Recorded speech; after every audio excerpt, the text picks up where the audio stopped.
در حقیقت پاکستان کے قیام کے اعتبار سے اگر ہم غور کریں تو پہلی بات تو یہ سمجھیے کہ یہ ایک عوامی تحریک کے نتیجے میں وجود میں آیا ہے۔ اشخاص کی اپنی اہمیت ہوتی ہے لیکن لمٹس ہوتی ہیں۔ علامہ اقبال نے 2 اشعار میں ان چیزوں کو خوب نمایاں کیا ہے کہ یہ بھی ہے کہ فرد قائم ربط ملت سے ہے تنہا کچھ نہیں، موج ہے دریا میں اور بیرون دریا کچھ نہیں۔ لیکن یہ بھی کہا ہے کہ افراد کے ہاتھوں میں ہے اقوام کی تقدیر، ہر فرد ہے ملت کے مقدر کا ستارہ۔ اس اعتبار سے ذرا میں عرض کروں گا کہ یہ بھی بات سامنے رہے، افراد صرف 1 2 4 آدمی پاکستان نہیں بنا سکتے تھے۔ اگر 1 2 آدمیوں سے کوئی کام ہو سکتا ہوتا تو ہر نبی اس دنیا کے اندر ایک اسلامی ریاست، اللہ کی حکومت قائم کر کے جاتا۔ نبی اپنی شخصیت میں کس قدر بلند، معصوم، ہر وقت اللہ کی ہدایت آ رہی ہے، لیکن نہیں، جماعت نہ ملے، ساتھی نہ ہو، اعوان نہ ہو، انصار نہ ہو، اصحاب نہ ہو تو کام نہیں ہو سکتا۔ حالانکہ 2 موجود تھے، حضرت موسیٰ اور حضرت ہارون، اور 2 ان کے ساتھیوں میں سے بھی یوشع ابن نون اور کالب بن یفنہ ساتھ دینے کو تیار تھے، لیکن نہیں، پروسیس وہیں رک گیا جب پوری قوم نے کہا فَذَبَنْتَ وَرَبُّكَ فَقَاتِلَا إِنَّا هَاهُنَا قَاعِدُونَ۔ تو ایک عوامی تحریک کے نتیجے میں پاکستان بنا، البتہ اس میں 3 اشخاص کا رول جو ہے وہ فیصلہ کن ہے۔ وہ تثلیث کیا ہے؟ ایک سر سید احمد خان، اگر وہ شخص نہ ہوتا تو کوئی پاکستان وجود میں نہ آتا، اس لیے کہ علماء کی عظیم اکثریت انگریز سے کامل عدم تعاون، ترک موالات، نہ انگریزی پڑھیں گے، نہ انگریزوں سے کوئی سابقہ رکھیں گے، کوئی رابطہ کریں گے، کچھ نہیں کریں گے۔ یہ جو ترک تعلق تھا منفی اعتبار سے، ظاہر بات ہے یہ جاری رہتا تو جو اندیشے ظاہر کیے تھے سر سید احمد خان نے وہ حقیقی تھے کہ کچھ عرصے کے بعد صرف ماشکی رہ جائیں گے یا قصائی رہ جائیں گے مسلمان، باقی اور مسلمان کہیں کسی زندگی کے کسی بھی گوشے کے اندر نظر نہیں آئے گا۔ تو اصل میں تو وہ تثلیث کا جو ایپیکس ہے وہ تو ہے سر سید احمد خان۔ پھر 2 شخصیتیں ہیں، ان میں اصل میں جب تک کہ ہم نہ سمجھ لیں اور خالص علمی انداز میں کہ ان 2 شخصیتوں کا باہم جو ہے تعلق کیا ہے، ان کے درمیان رشتے کی نوعیت کیا ہے، یہ 2 عظیم ترین شخصیتیں ہیں، قائد اعظم مرحوم اور علامہ اقبال مرحوم۔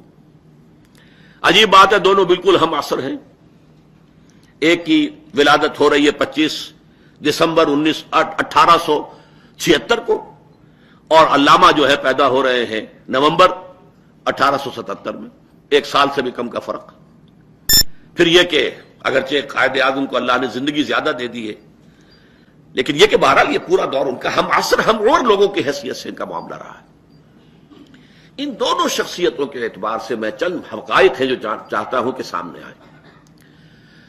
دیکھیے، مسلم لیگ جب قائم ہوئی ہے تو نہ قائد اعظم اس میں شامل ہوئے اور نہ علامہ اقبال۔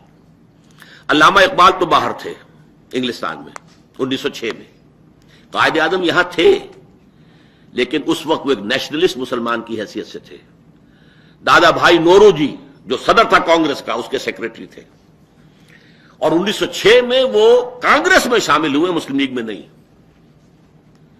پورے 7 برس تک وہ کانگریس کے صرف رکن رہے، مسلم لیگ میں نہیں آئے۔ سن 1913 میں آئے ہیں مسلم لیگ میں، اور وہ بھی مولانا محمد علی جوہر مرحوم کے کہنے سے، جبکہ وہ کانپور کی مسجد کا جو جھگڑا چل رہا تھا اس کے سلسلے میں انگلستان گئے ہوئے تھے، وہاں جا کر انہوں نے ان کو آمادہ کیا کہ شامل ہو۔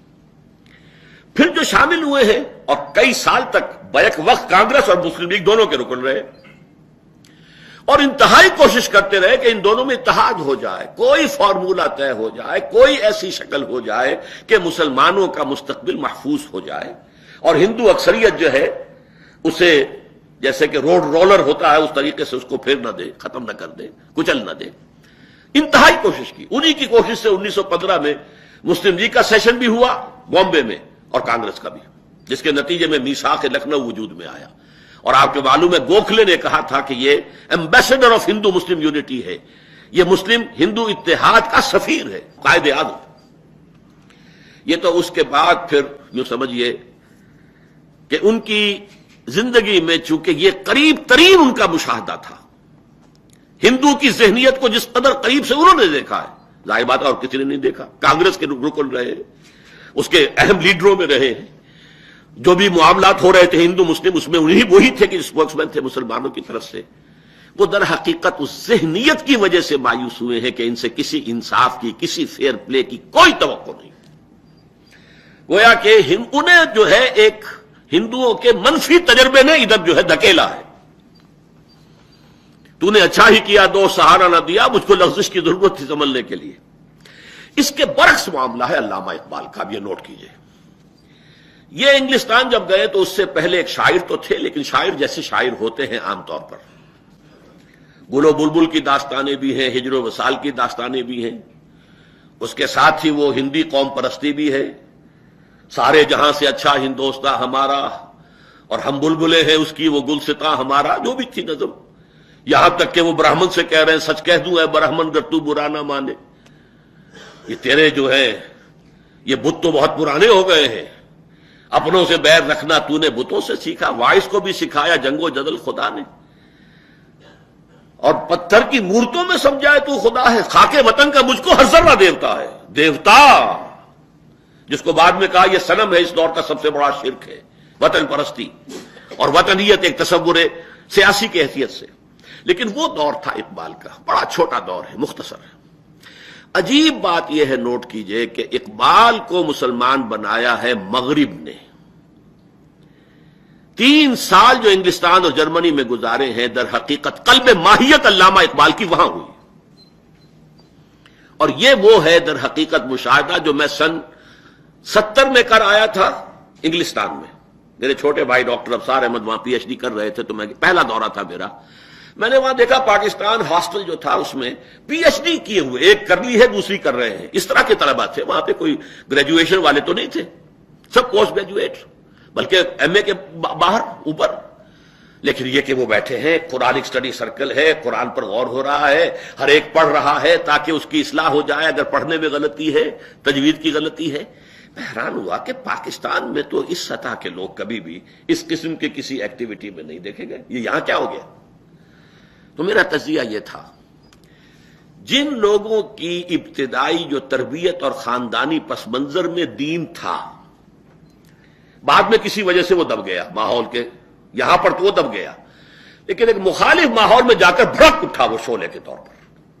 یہی چیز ہم امریکہ میں دیکھ رہے ہیں.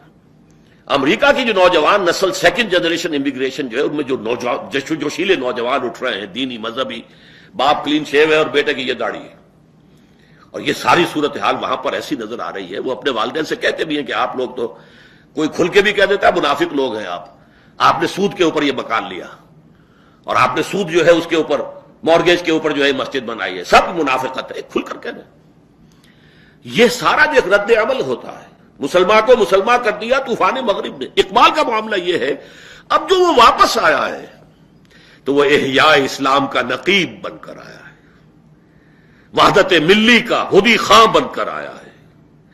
اب اس کا ترانہ ہی اور ہے، چینو عرب ہمارا، ہندوستاں ہمارا، مسلم ہے ہم وطن ہے سارا جہاں ہمارا. تو نوعیت بدل گئی، قلب ماہیت ہے.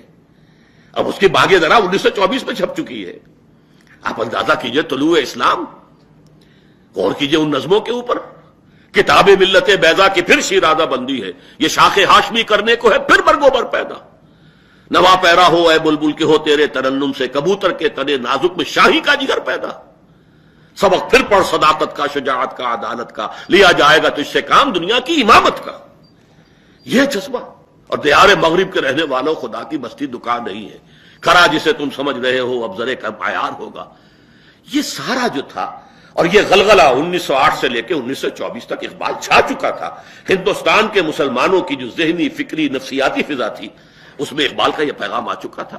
اس پس منظر میں اقبال 1930 میں صدارت کر رہے ہیں مسلم لیگ کے سیشن کی.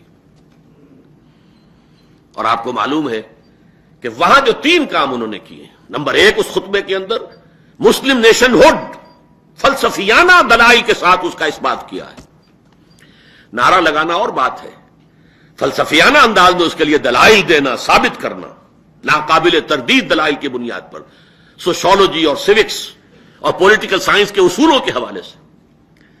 نمبر 2، انہوں نے پیشین گوئی کی ہے، یہ ایک پروفیسی تھی، پیشین گوئی کی ہے کہ ہندوستان کے شمال مغرب میں ایک آزاد مسلمان ریاست قائم ہوگی.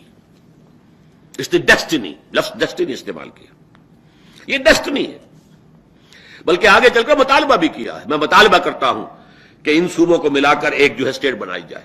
لیکن اصل شے جو ہے وہ وہاں پر، اسی لیے میں نے علامہ اقبال کے لیے مصور پاکستان، مفکر پاکستان کے علاوہ ایک لفظ کا اضافہ کیا ہے. آپ کے علم میں شد آیا ہو، مبشر پاکستان، بشارت دینے والے کہ پاکستان چاہے نام نہیں تھا اس وقت، لیکن ہندوستان کے شمال مغرب میں ایک آزاد مسلمان ریاست قائم ہوگی. نمبر 3 جو اہم تر بات ہے جس کی طرف میں آپ کو توجہ دلانا چاہتا ہوں، در حقیقت اسی خطبے میں نظریہ پاکستان ہے. وہ نظریہ پاکستان کیا ہے کہ اگر ایسا ہو گیا کہ ہمیں یہ ہندوستان کے شمال مغرب میں آزاد مسلمان ریاست مل گئی، تو ہمیں ایک موقع مل جائے گا کہ اسلام کے چہرے پر جو بدنما داغ آ گئے تھے عرب ملوکیت کے زمانے میں، عرب امپیریلزم کے الفاظ خطبے میں، یعنی آج کی دنیا اسلام کو دیکھتی ہے بنو امیہ کا اسلام، بنو عباس کا اسلام، اور یہ جو سلاطین تھے ترک ان کا اسلام، وہ خلفاء بھی کہلاتے تھے. تو یہ اسلام تو کچھ اور ہے، یہ اصل اسلام تو نہیں.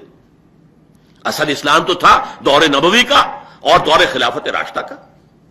لیکن یہ دنیا اس کے حوالے سے اسلام کو دیکھتی ہے. اسلام کے چہرے پر یہ داغ اور دھبے آ گئے، چیچک نکلی ہے، اور یہ سارا چہرہ جو ہے دھبوں سے داغدار ہے، داغ پڑے ہوئے ہیں.